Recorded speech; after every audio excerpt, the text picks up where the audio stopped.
அழகானது. வீட்டிற்கு வந்த வித்யாவின் அமைதியான மௌனம் அங்கு உள்ளவர்களுக்கு சங்கடத்தை உள்ளாக்கியது. எதை காட்டாலும் ஒரு சிரிப்புடன் நிறைவேற்றுவாள். வீட்டின் நிர்வாகம் சிறப்பாக இருப்பதால் அகிலனுக்கு குறை சொல்ல எதுவும் இல்லை. அகிலன் கேட்கும் கேள்விகளுக்கு மெதுவாக இரண்டொரு வார்த்தையில் பதில் கூறிவிட்டு செல்வாள். எல்லோருக்கும் அவள் கலகலப்பாக பேசாமல் இருப்பது என்னவோ போல் இருந்தது. ஏன் இந்த பெண் அதிகம் பேசுவதில்லை லட்சுமி? அளந்து பேசுவது போல வார்த்தைகளை வருகின்றன. முருகையன் கேட்டபோது என்ன பதில் சொல்வது என யோசித்து லட்சுமி, எல்லோரும் ஒரே மாதிரி இருப்பதில்லையே, குறையொன்றும் நமக்கில்லையே. நம் மகன் அகிலன் சந்தோஷமாகத்தானே இருக்கிறான். வீணாக நாமே அலட்டிக்கொள்ள வேண்டும். குயிலி கூட பாடம் கேட்டால் நன்கு விளக்கமாக சொல்லிக் கொடுப்பாளாம். அவளின் குரலும் அத்தனை இனிமை என்று ஒரு பாராட்டு கூறிவிட்டுத்தான் புறப்பட்டாள் கல்லூரிக்கு. தனிமை நமக்கு வேண்டாம், நல்ல மருமகள் வீட்டிற்கு வேண்டும் என்று அடம் பிடித்தோம். இப்படி வந்து சேர்ந்தாளே என லட்சுமியும் அரட்டினாள். எதையும் கண்டுகொள்ளாமல் காய்கறிகளை துரிதமாக நறுக்கி சமைத்து முடித்துவிட்டு மேசையில் கொண்டு வந்து வைத்தாள் வித்யா. அத்தை, மாமா சாப்பாடு ரெடி என கூறிவிட்டு தன் அறைக்குள் நுழைந்தாள். இருவரும் மெதுவாக தோட்டப்பக்கம் சென்றனர்.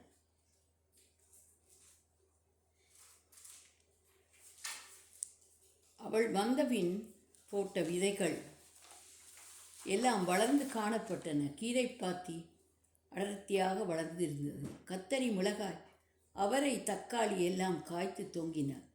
அவன் வீட்டிற்கு வந்து 5 மாதங்களே ஆகின்றன. அவளது வருகையின் பின் விலைவாசியையும் சமாளிக்க இந்த முயற்சி பாராட்டுக்குரியதல்லவா? இருவரும் அவற்றை பார்த்தார்கள். லட்சுமி, இந்த யோசனை நமக்கு வரவே இல்லையே, பார்த்தாயா? வித்யாவின் கைராசி. வீட்டிற்கு நுழைந்து சிறிய கூடையை எடுத்தார். பறிக்கக்கூடியவற்றை பறித்து கொண்டு வந்தார். அடுக்களை மேசையில் பரப்பி வைத்தார். அதை கண்ட வித்யாவின் கண்கள் அகல விரிந்தன. கீரைக்கட்டை பார்த்து செழிப்பாக வளர்ந்துள்ளது என சிரித்தாள். அவளின் மலர்ச்சியை ரசித்தபடி லட்சுமி பறித்த மல்லிகை மொட்டுக்களை தெரிந்து கொண்டிருந்தாள். அப்போது முருகையன் கொண்டு வந்த வாழைநாரை இணைத்து கட்டினார். மாலை 5 மணிக்கு குயிலியும் அகிலனும் ஒன்றாக வந்தனர். விரைவாக நீராடி வந்தபோது 4 சமோசாவும் காப்பியும் கொண்டு வந்து வித்யா கொடுத்தாள். மாமா, அத்தை, இவற்றை எடுங்கள். சர்க்கரை கம்மியாக போட்டிருக்கிறேன். எல்லாம் நோயற்ற வாழும் வழி என்றாள். லட்சுமி சிரித்தாள். எதிலும் ஒரு கட்டுப்பாடு நல்லதுதான், பின் அலைய வேண்டிய அவசியம் இல்லை என்று கூறி சிரித்தாள். நீண்ட சரத்தை அவளிடம் நீட்டிய போது 3ஆக பிரித்தாள். சுவாமி படங்களுக்கும் குயிலிக்கும் கொடுத்துவிட்டு தானும் அத்தையும் 2 துண்டுகளாக வெட்டி தரையில் வைத்தனர். அவளது செய்கை லட்சுமியை கவர்ந்தது. குயிலிக்கு பெரிதாக கொடுத்ததை முருகையன் கவனித்து புன்னகைத்தார். லட்சுமி, இந்த பெண் உள்ளத்தால் உயர்ந்தவள் என ரகசியமாக கூறினார். மறுநாள் காலை கல்லூரிக்கு ஃபீஸ் கட்ட வேண்டும் என்றதும் நினைவுக்கு வந்தது.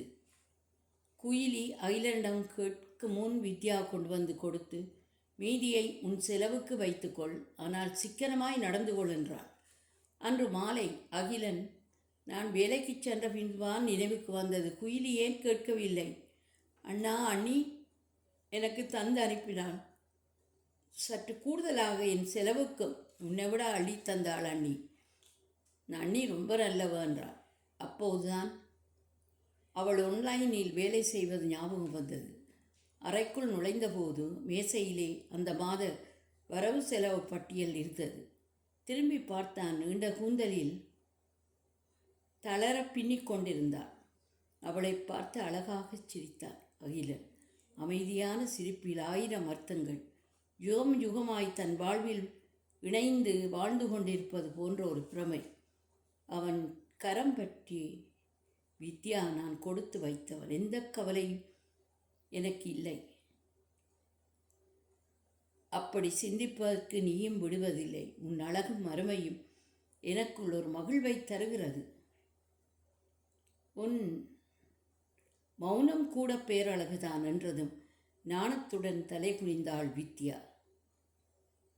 நன்றி, வணக்கம். யாவும் கற்பனை. சத்யா சிவா.